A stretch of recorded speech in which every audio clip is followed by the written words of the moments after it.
Hello friends, आज हम solve करेंगे एक्सरसाइज नंबर 9.1 के क्वेश्चंस। ओके, तो चलो फर्स्ट क्वेश्चन सॉल्व करते हैं। फर्स्ट क्वेश्चन क्या है? A circus artist is climbing a 20 metre long rope which is tightly stretched and tied from the top of the vertical pole to the ground. Find the height of the pole if angle made by the rope with the ground level is 30 degree. Okay, देखो ये जो chapter है इसमें आपको mainly figure draw करनी आनी चाहिए। अगर आप परफेक्ट फिगर ड्रॉ कर सकते हैं तो क्वेश्चन तो आप 2 मिनट में सोल्व कर देंगे। ठीक है, तो सबसे पहले ये जो क्वेश्चन दिया है उसको पढ़ के आपको सही फिगर ड्रॉ करना आना चाहिए, तभी आप क्वेश्चन को आसानी से सोल्व कर सकते हो। देखो फिगर कैसे ड्रॉ करनी है, अब जो जो दिया है उस हिसाब से आप फिगर ड्रॉ करते रहेंगे। तो सबसे पहले क्या दिया हुआ है? A circus artist is climbing a 20 metre long rope which is tightly stretched and tied from the top of the vertical pole to the ground. अब यहां पे मैं एक ग्राउंड ले लेता हूं, ये ग्राउंड। ओके, ये बी, ये सी। अब यहाँ पे एक पोल है, ठीक है, वो पोल क्या होगा? ग्राउंड के साथ 90 डिग्री पे ही होगा। तो ये पोल ग्राउंड के साथ 90 डिग्री पे है। ये पोल मैंने ले लिया ए बी। ओके,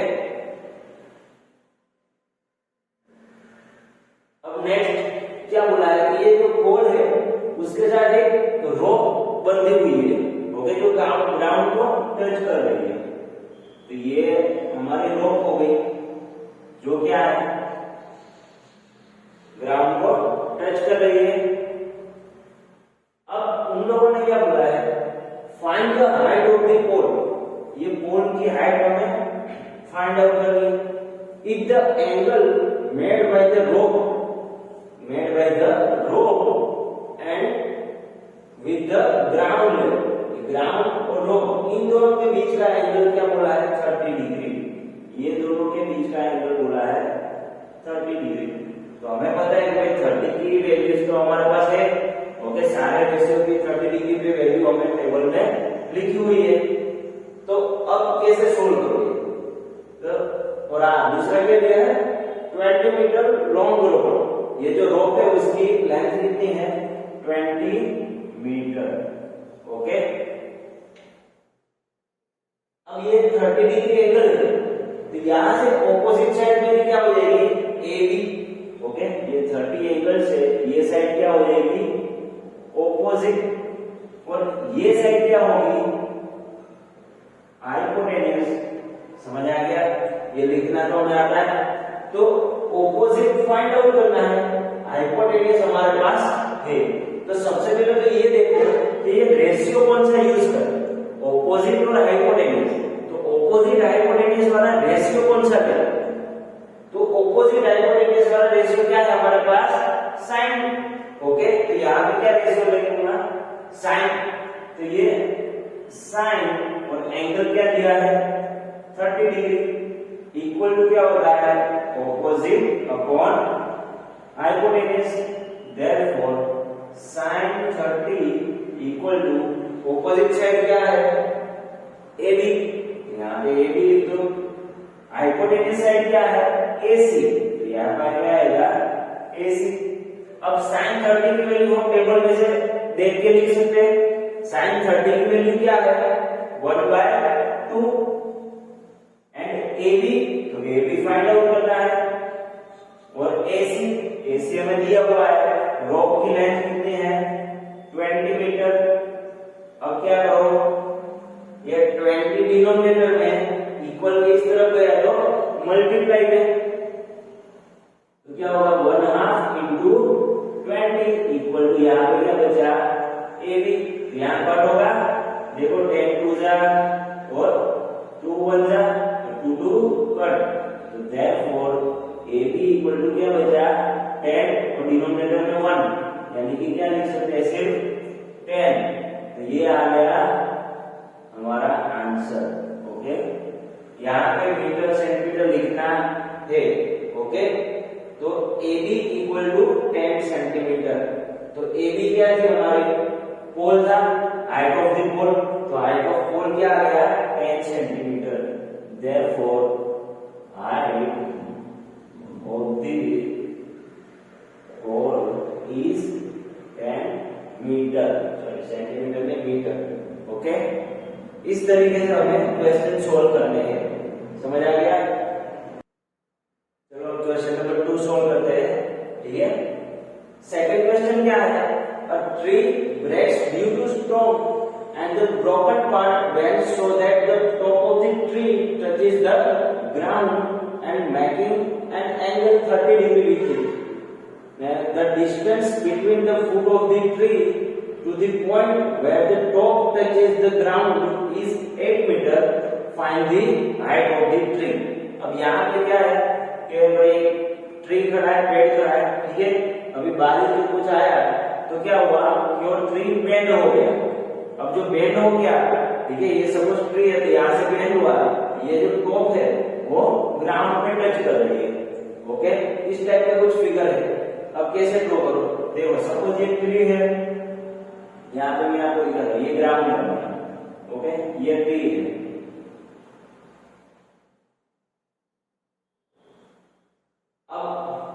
स्टॉर्म की वजह से यहाँ पे क्या हो गया है, ब्रेक हो गया है, यहाँ से ब्रेक हो गया, तो ये ट्री के साथ किस टाइप का हो गया है, अब इस तरीके से हो गया। देखो ब्रेक हो गया यहाँ,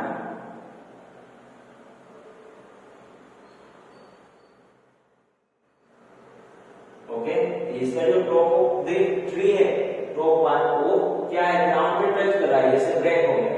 अब उन लोगों ने क्या बोला है कि making an angle 30 degree with it.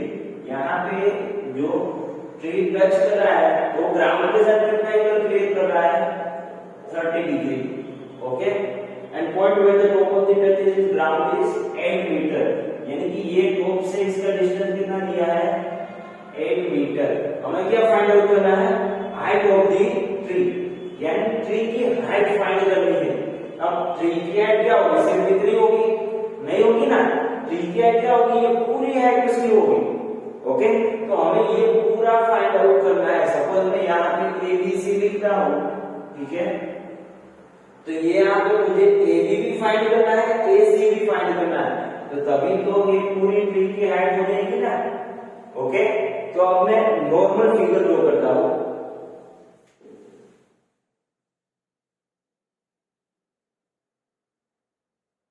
कैसे होगा, देखो ये ग्राउंड, ओके, अब यहाँ पे 90 डिग्री, अब ये AB और ये C। ओके, तो ये पूरी क्या होगी ट्री, ये BAC या AB और AC ये दोनों मिला के क्या होगी वो हमारी ट्री। ठीक है, हम अभी फिगर में समझे उस तरीके से। अब यहाँ पे मुझे क्या दे रहा है, भाई टॉप ऑफ द ट्री वो कितनी दूर है ग्राउंड से, मतलब ये इससे से कितना दूर है 8 मीटर। ओके, और ये एंगल कितना क्रिएट कर रहा है 30 डिग्री। तो हमें फाइंड क्या करना है, height of the tree. Okay, तो यानी AB भी फाइंड करना है, AC भी फाइंड करना है। ओके, टोटल हाइट क्या होगी, total height of the tree is क्या होगी AB plus AC, AB plus AC। तो AB और AC हम दोनों फाइंड आउट करेंगे। तो यहाँ पे 30 डिग्री है, तो ये क्या साइड हो जाएगी, ऑपोजिट साइड होगी हमारी। तो AB क्या हो गई ऑपोजिट। नेक्स्ट अब AC क्या होगी हाइपोटेन्यूस, ये तो सेम ही रहेगा। और BC क्या होगी हमारी एडजेसेंट साइड। ओके, 30 के सामने वाली देखो वो है ऑपोजिट, उसके पास वाली एडजेसेंट, और क्रॉस वाली जो है स्लैंट है वो क्या होगी हाइपोटेन्यूस। अब यहाँ पे मुझे ऑपोजिट दिया, ऑपोजिट फाइंड आउट करना है, एडजेसेंट दी हुई, जो फाइंड करना है वो जो दिया है वो सिर्फ देख लो। ठीक है। तो यहाँ पे ऑपोजिट फाइंड करना है, एडजेसेंट साइड दी गई, तो ऑपोजिट और एडजेसेंट, ऑपोजिट एडजेसेंट वाला कौन सा रेशियो है, तो 10, तो यहाँ पे क्या यूज करो 10, देखो 10 एंगल क्या है 30 डिग्री, 10 30 इक्वल टू क्या होता है ऑपोजिट अपॉन एडजेसेंट, तो ऑपोजिट साइड कौन सी है AB एंड एडजेसेंट साइड क्या है BC। अब 10 30 की वैल्यू, तो 10 30 की वैल्यू क्या होगी, टेबल में से देख लो आप, क्या आएगी 1 अपॉन √3, ओके 1 अपॉन √3। अब AB तो क्या हमें फाइंड आउट करना है, एंड BC क्या है 8 मीटर, यहां वैल्यू पुट कर दो। अब क्या करो क्रॉस मल्टीप्लाई, तो 8 डिनोमिनेटर में, इस तरफ गया तो न्यूमरेटर में, therefore 8 upon √3 equal to AB, तो therefore AB equal to क्या आ गया 8 upon √3 क्या है मीटर, ओके। ये सिर्फ हमें क्या मिला AB मिला, ओके। अब हम क्या फाइंड आउट करेंगे, AC फाइंड आउट करेंगे। अब AC फाइंड आउट करना है तो यहाँ पे ऑपोजिट हमारे पास आ गई, अब ऑपोजिट भी मिल गई है AB, क्या मिला 8 अपॉन √3 मीटर। और अभी हमें फाइंड करना है हाइपोटेन्यूज, तो ऑपोजिट है हाइपोटेन्यूज फाइंड आउट करना है, या तो ये भी यूज कर सकते हैं हम, एडजेसेंट है और हाइपोटेन्यूज फाइंड करना है, जो भी आपको रेशियो यूज करना हो यूज कर सकते हैं, ठीक है। तो ये सपोज रेशियो यूज करें, तो भाई एडजेसेंट और हाइपोटेन्यूज, तो एडजेसेंट हाइपोटेन्यूज वाला रेशियो कौन सा है cos, तो यहाँ पे क्या यूज करेंगे हम cos, तो cos 30 डिग्री इक्वल टू क्या होगा एडजेसेंट अपॉन हाइपोटेन्यूज, तो एडजेसेंट क्या है BC और हाइपोटेन्यूज क्या है AC, तो cos 30 की वैल्यू क्या होगी, टेबल में देख लो क्या आएगी √3/2 इक्वल टू BC की वैल्यू है 8 मीटर और AC हमें फाइंड आउट करना है, ओके। तो यहाँ पे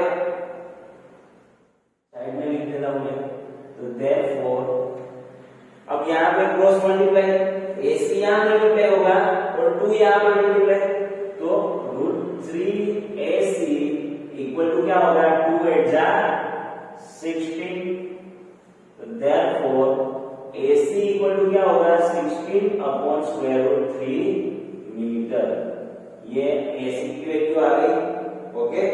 अब यहाँ पे √3 की वैल्यू कुछ दी नहीं है, ओके, तो √3 की अगर वैल्यू दी ना हो तो √3 को ऐसे ही रखना है, तो वहां पे वैल्यू पुट करनी नहीं है।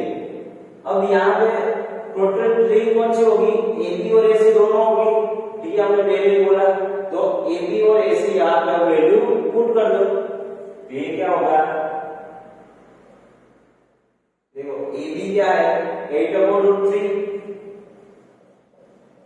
और AC क्या मिला 16 अपॉन √3, यहाँ पे नहीं नीचे ही कर देते, थोड़ा इस तरफ ले,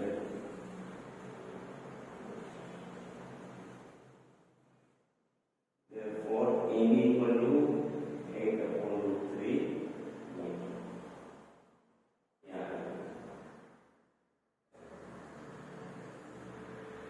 यहाँ पे टोटल हाइट क्या होगी ट्री की AB प्लस AC, तो AB की लेंथ क्या मिली हमें 8/√3 और AC की क्या मिली 16 अपॉन √3, ओके। तो √3 दोनों में डिनोमिनेटर सेम है, न्यूमरेटर को डायरेक्ट ऐड कर सकते हैं, तो 8 प्लस 16 अपॉन √3, तो 16 प्लस 8 कितना होगा 24 अपॉन √3, तो देखो 24 यानी कि 8 3 जा, ओके। अब यहाँ पे √3 है, तो √3 और यहाँ पे 3 का क्या मल्टीप्लाई आएंगे, देखो 3 का क्या मल्टीप्लाई प्लस होगा √3 इंटू √3। ओके, ऑलवेज जो भी नंबर है वो अपने स्क्वायर रूट का तो स्क्वायर होता ही है, यानी 3 का क्या आएगा square root 3 into square root 3, इन दोनों का √3 का स्क्वायर तो वापस क्या देगा 3। तो यहाँ पे √3 कट तो क्या बचा 8 स्क्वायर रूट 3 मीटर। ये आ गया हमारा आंसर, फाइनल आंसर। ओके, तो यहाँ पे हाइट ऑफ द ट्री क्या मिल गया 8 स्क्वायर रूट 3 मीटर। समझ आ गया? ये मोस्ट टाइम की क्वेश्चन है, ये क्वेश्चन गाला में भी है, सबने ये क्वेश्चन पूछा है। ठीक है, चलो क्वेश्चन नंबर 3 सोल्व करते हैं। ठीक है, क्या है question number 3? A contractor plans to install 2 slides for the children to the play in a park. Okay, अब एक कॉन्ट्रैक्टर है, वो 2 स्लाइड इंस्टॉल करना चाह रहा है पार्क में। For the children below the age of 5 years, she prepared to have a slide whose top is at the height of 1.5 meter and inclined at an angle of 30 degree to the ground. Where for elder children, अब ये क्या है below the 5 years और एक दूसरा है elder children के लिए। She wants to have a step slide at a height of 3 meter and inclined at an angle of 60 degree to the ground. What should be the length of the slide in each case? अब ये दोनों अलग अलग case के लिए हमें height find out करनी, sorry slide की लेंथ फाइंड आउट करनी है। ओके, देखो यहाँ पे 2 पार्ट्स कर देते हैं। यहाँ पे एक पार्ट में क्या होगा बिलो दी एज ऑफ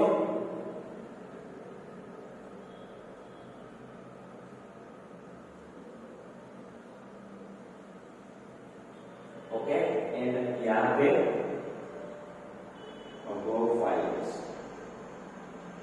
दोनों केस के लिए अलग अलग हम फाइंड आउट करेंगे। ठीक है, लेंथ ऑफ दी स्लाइड।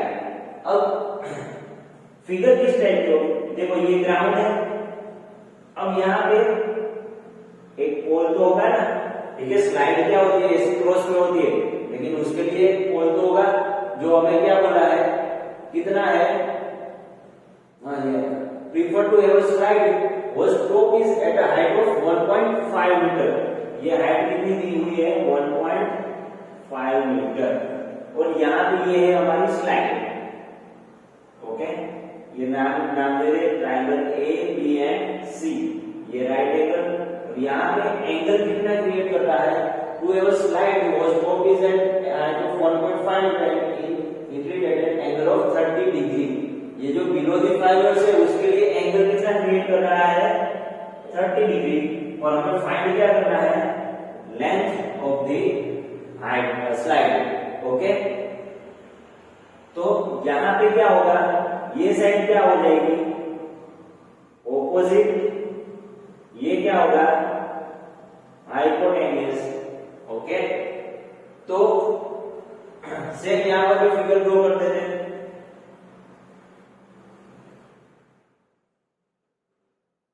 देखो यहाँ पे ये क्या हो गया हमारा नाम दूसरा देंगे PQR, ये राइट एंगल। ओके, तो ये एंगल कितना दिया है elder children she wants to have a straight slide at a height of 3 meter। अब ये हाइट हम बढ़ा रहे हैं, बड़े हैं बच्चे इसीलिए। Okay, and inclined at an angle of 60 degree, और ये एंगल भी कितना है 60 डिग्री। तो यहाँ पर भी सेम, ये क्या होगा ऑपोजिट और ये हाइपोटेन्यूज। यहाँ पर हमें PR फाइंड आउट करना है, तो दोनों में से देखो यहाँ पे ऑपोजिट दिया हुआ है, हाइपोटेन्यूज फाइंड आउट करना है, तो ऑपोजिट और हाइपोटेन्यूज वाला रेशियो कौन सा है, बस हमें रेशियो ही चेक करने हैं। रेशियो अगर आपको आ गए और टेबल तो आप लिख सकते हो पीछे, तो रेशियो टेबल में से पूरे ये 4 मार्क में क्वेश्चन निकल दे। ठीक है, ये चैप्टर में से तो 4 मार्क आपको इजीली मिल जाएगा इसमें से। तो यहाँ पे ऑपोजिट है, हाइपोटेन्यूज फाइंड आउट करना है, तो ऑपोजिट और हाइपोटेन्यूज वाला रेशियो क्या है साइन। तो यहाँ पे हम क्या यूज करेंगे साइन, और एंगल कितना है तो 30 डिग्री इक्वल टू क्या होगा ऑपोजिट अपॉन हाइपोटेनियस। अब sin 30 की वैल्यू क्या है, टेबल में से देख लो 1/2, तो sin 30 1/2 पुट कर दो वैल्यू। ऑपोजिट साइड कितनी है, AB, एंड हाइपोटेनियस क्या है, AC। अब जो दिया है वो पुट कर दो। AB की वैल्यू दी हुई है 1.5 मीटर और AC हमें फाइंड आउट करना है। अब यहाँ पे कर दो क्रॉस मल्टीप्लाई, तो AC यहाँ मल्टीप्लाई, 2 यहाँ पे multiply, therefore AC equal to 1.5 into 2, therefore AC equal to क्या आएगा, इन दोनों को मल्टीप्लाई कर दो तो 15 2 30 यानी कि 3.0, तो आंसर आ गया 3 मीटर। ओके, तो यहाँ पे लेंथ ऑफ स्लाइड कितनी आ गई, 3 मीटर, तो therefore length of slide. Okay, ये जो हमें मिला हो गया, मिला लेंथ ऑफ स्लाइड। ये किसके लिए हमने फाइंड किया, बिलो द 5 इयर्स। ओके, अब क्या करो, अबव द 5 इयर्स, तो यहां पर भी सेम ऑपोजिट दिया है, हाइपोटेन्यूज फाइंड करना है, तो सेम रेशियो क्या होगा, sin और angle 60 degree equal to opposite upon hypotenuse. अब sin 60 की वैल्यू तो टेबल में से देखो √3/2, ऑपोजिट साइड तो क्या है, PQ, हाइपोटेन्यूज PR, therefore √3/2। अब PQ की लेंथ कितनी दी हुई है, 3 मीटर, यहाँ पे 3 और PR हमें फाइंड आउट करना है, तो ये क्या हो जाएगा, therefore क्रॉस मल्टीप्लाई, तो PR यहाँ मल्टीप्लाई, 2 यहाँ पे, तो √3PR इक्वल टू 2 into 3, तो साइन 2 मल्टीप्लाई क्या आ गया, ये 2 यहाँ मल्टीप्लाई में। अब √3 यहाँ पे मल्टीप्लिकेशन में है, तो इक्वल के इस तरफ आएगा तो डिनोमिनेटर में, तो therefore PR equal to 3 into 2 upon √3। अब मैंने आपको क्या बोला था, तो √3, ये 3 के साथ कट होगा, क्या है 3 के मल्टीपल्स, √3 into √3। ओके, यहाँ पे लिख लेना 3 इक्वल टू क्या होता है, √3 का स्क्वायर। ओके, इसीलिए हम √3 to √3 लिख सकते हैं, तो एक बार √3 कट, तो therefore PR इक्वल टू क्या मिल गया, 2√3 मीटर। ये आ गई हमारी लेंथ ऑफ स्लाइड, इसके लिए अबव द 5 इयर्स, तो ये मिला 2√3 मीटर। यहाँ पर भी √3 के वैल्यू कुछ दी नहीं है, तो हम ऐसे ही लिखेंगे। ओके, तो ये मिल गया अबव द 5 इयर्स, ये मिल गया बिलो द 5 इयर्स। ओके, चलो नेक्स्ट क्वेश्चन नंबर 4 क्या है, the angle of elevation of the top of the tower from a point on the ground which is 30 metre away from the foot of the tower is 30 degree, find the height of the tower. Easy question है। देखो यहाँ पे क्या है, tower है, चलो ये ground हो गया हमारा, यहाँ पे एक टावर हो गया, इस टाइप का टावर है AB।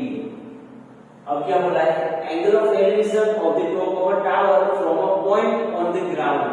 अब ये ग्राउंड पे यहाँ पे कोई एक पॉइंट है, तो यहाँ पे एंगल ऑफ एलिवेशन क्या होगा, टॉप ऑफ द टावर कितना दिया है, 30 डिग्री। ओके, जब पॉइंट की बात कर रहे हो तब मैंने क्या बोला था कि ये ग्राउंड ही हमारा क्या होगा, हॉरिजॉन्टल लेवल होगा, ये 30 डिग्री। अब आगे क्या बोला है, which is 30 metre away from the foot of the tower. ये जो पॉइंट है ये कितना है, 30 metre away from the tower. Okay, यानी कि ये जो BC, यहाँ पे पॉइंट C, तो ये BC लेंथ कितनी दी हुई है, 30 मीटर। अब फाइंड क्या करना है, find the height of the tower, ये AB हमें फाइंड करना है, तो इजी क्वेश्चन है। ठीक है, यहाँ पे ये साइड क्या हो जाएगी, ऑपोजिट, ये क्या होगा, एडजेसेंट, तो ऑपोजिट फाइंड आउट करना है, एडजेसेंट हमें दिया हुआ है, तो ऑपोजिट और एडजेसेंट वाला रेशियो क्या होगा, 10, तो 10 यूज करो यहाँ पे, तो क्या मिलेगा, tan एंगल क्या है 30 equal to opposite upon adjacent. Therefore tan 30 equal to opposite side कौन सी है AB एंड एडजेसेंट क्या है BC। अब यहाँ पे वैल्यू पुट करो तो tan 30, तो tan 30 की वैल्यू टेबल में से देखो, tan 30 की वैल्यू क्या दिखेगी आपको 1/√3 AB, तो हमें फाइंड आउट करना है।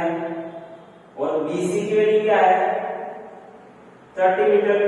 ओके, तो अब 30 डिनोमिनेटर में इक्वल के इस तरफ गया तो न्यूमरेटर में, तो देयरफॉर 31 जा 30 डिनोमिनेटर में √3 तो है इक्वल टू AB।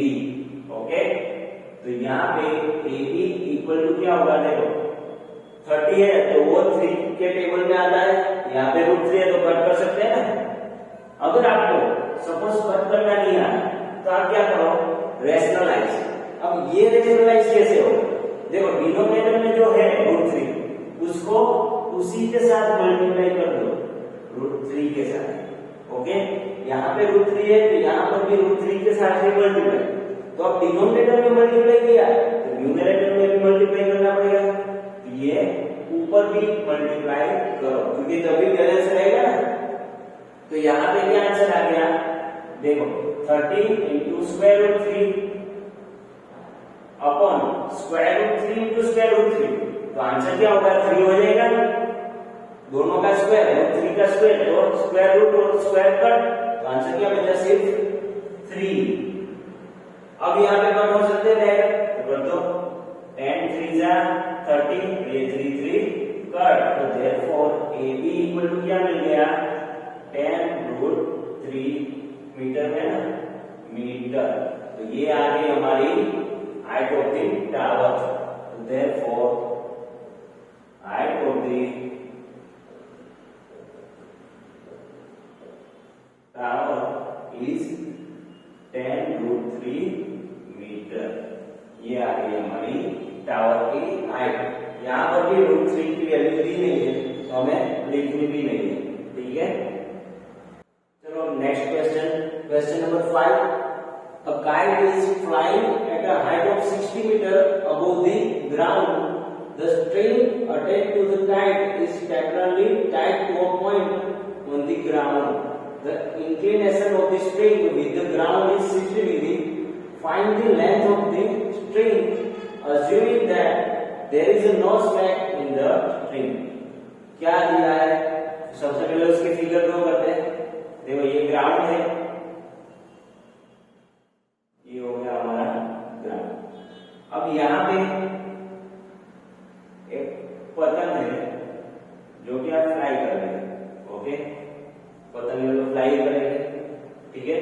अब ये जो हाइट है, ये हाइट हमें कितनी दी हुई है, कितना बोला है 60 मीटर। ये ग्राउंड से कितनी है 60 मीटर ऊपर पतंग उड़ रही है, ठीक है। अब नेक्स्ट क्या बोला है, the string attached to the kite is temporarily tied to a point on the ground. अब ये ग्राउंड पे एक पॉइंट है, ठीक है। यहाँ से ये जो पतंग की जो डोरी है यहाँ पे बंधी हुई है, वो क्या है स्ट्रेट है। Okay, the inclination of the string with the ground is 60 degree. यहाँ पे ये एंगल कितना क्रिएट कर रहा है 60 डिग्री। ओके, ये क्या है हमारी स्ट्रिंग, समझ आ गया। ये हो गई हाइट ऑफ द काइट। अब आगे क्या बोला है, find the length of the string. ये जो लेंथ है वही हमें फाइंड आउट करना है, assuming that there is no slack in the string. अब उन लोगों ने क्या बोला है, भाई आप इतना अज्यूम कर लो ये जो स्ट्रिंग है वहां पे कहीं पर भी गांठ नहीं बना, तो ये हमारी हाइट जो है AB हो गई और ये पॉइंट क्या हो गया C। यहाँ पे राइट एंगल ही होगा, ठीक है, क्योंकि हम हाइट स्ट्रेट ही नाप रहे हैं। ये 90 डिग्री, तो यहाँ पे ये साइड क्या हो गई ऑपोजिट। ओके, और ये क्या होगी हाइपोटेन्यूज जो हमें फाइंड आउट करना है, तो सिंपल यहाँ पर भी देखो ऑपोजिट दिया हुआ है, हाइपोटेन्यूज फाइंड आउट करना है, तो ऑपोजिट और हाइपोटेन्यूज वाला रेशियो क्या है हमारे पास साइन, तो यहाँ पे क्या लेंगे हम साइन एंगल क्या है 60 degree equal to opposite upon hypotenuse. तो sin 60 की वैल्यू टेबल में देख लो क्या आएगी √3/2। ऑपोजिट, तो ऑपोजिट साइड कौन सी है AB एंड हाइपोटेन्यूज क्या है AC, तो देयरफॉर √3/2 AB की लेंथ 60 मीटर और AC की लेंथ फाइंड आउट करनी है।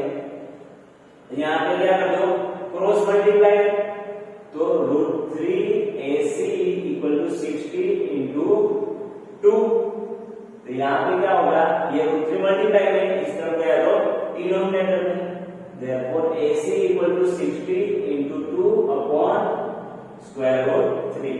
तो वापिस डिनोमिनेटर में √3 है तो रेशनलाइज कर सकते हैं डायरेक्ट, तो क्या करो √3 को नीचे मल्टीप्लाई √3 को ऊपर मल्टीप्लाई, तो यहाँ पे क्या हो गया तो 60 इंटू 2 इंटू √3 और यहाँ पे √3 इंटू √3, तो ये टोटल क्या हो जाएगा 3।